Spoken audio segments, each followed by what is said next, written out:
അസ്സലാമു അലൈക്കും വറഹ്മത്തുള്ളാഹി വബറകാതുഹു.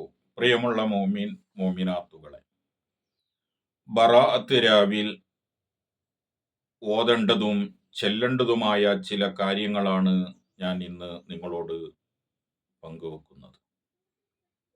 3 യാസീൻ നമ്മൾ ഓതാറുണ്ട്, ഓതേണ്ടതാണ്. ഒന്നാമത്തെ യാസീൻ ദീർഘ ആയുസ്സിനും ആഫിയത്തിനും വേണ്ടി. രണ്ടാമത്തെ യാസീൻ റിസ്ക് വിശാലമാകാൻ വേണ്ടി.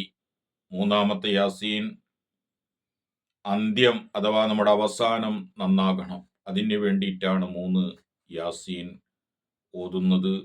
3 യാസീൻ ഓതുമ്പോൾ നീയത്ത് ഒന്നിച്ചു വെച്ചാലും വേറെ വേറെ വെച്ചാലും പ്രശ്നമില്ല. ഈ 3 യാസീൻ ഓതേണ്ടത് ഇങ്ങനെയാണ്, ഓരോ നീയത്തും വെച്ചുകൊണ്ട്.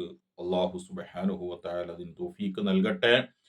പിന്നെ സൂറത്തു ദുഖാൻ ഓതുക. ആരെങ്കിലും സൂറത്തു ദുഖാൻ ഓതിയാൽ അഥവാ പ്രഭാതം വരെ 70,000 മലക്കുകൾ അവനക്ക് വേണ്ടി പൊറുക്കലിനെ ചോദിക്കും എന്ന് പണ്ഡിതന്മാർ പറഞ്ഞതായി കാണാം. അതുകൊണ്ട് 3 യാസീനും സൂറത്തു ദുഖാനും ബറാഅത്ത് രാവിൽ ഓതുക. എന്നിട്ട് അള്ളാഹുവിനോട് ദുആ ചെയ്യുക. നമ്മുടെ ദുആ തട്ടിക്കളയുകയില്ല. അള്ളാഹു നമ്മുടെ ദുആകളൊക്കെ കബൂൽ ചെയ്യുമാറാവട്ടെ. അസ്സലാമു അലൈക്കും വറഹ്മത്തുള്ളാഹി വബറകാതുഹു.